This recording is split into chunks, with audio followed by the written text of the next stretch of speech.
शादी studio van.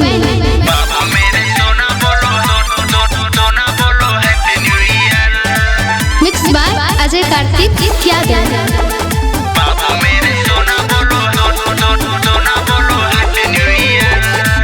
22 में 22 के भइल उमरिया, सुनाय सोना तो है लागेला नजरिया। 22 में 22 के भइल उमरिया, सुनाय सोना तो है लागेला नजरिया। तोहर चलल बा बाजार, चल तारू रंग झार, तू तो सच हूँ में लगा तारू से सीडियर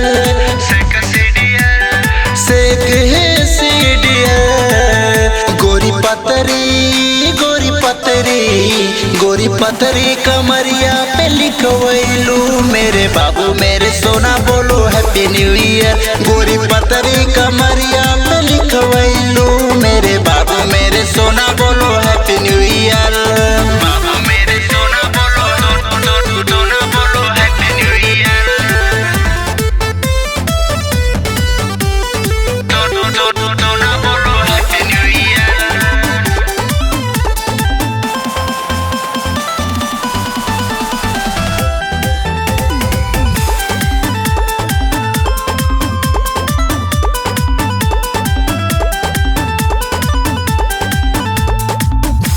में गलिया रहे रसगुल्ला, 22 में जो बन भइल लाल किला।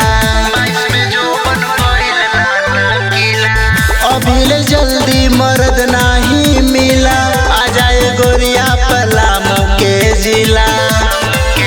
तोहार देखी के ड्रेस उठे मन में कलेस, तू तो ओढ़ने लगोले बाड़ू गोरी हो पियर।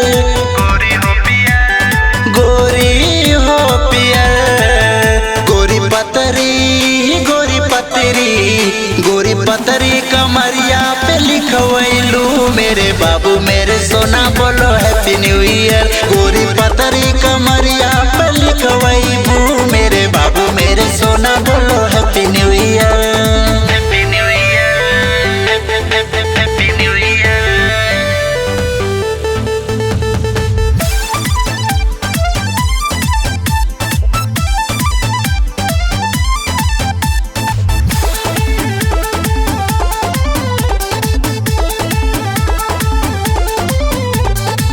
मारी के मुस्की तू घायलू जान हो, बुढ़वा जवान सबके कैलू बेजान हो। नया बसाल खूब जश्न मनाला, पंकज के हाथे होई तोहरे नैवान हो।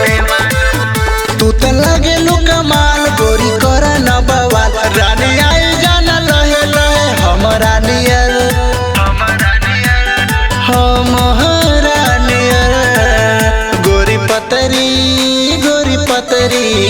गोरी पतरी कमरिया पे लिखवैलू मेरे बाबू मेरे सोना बोलो हैप्पी न्यू ईयर। गोरी पतरी कमरिया पे लिखवैलू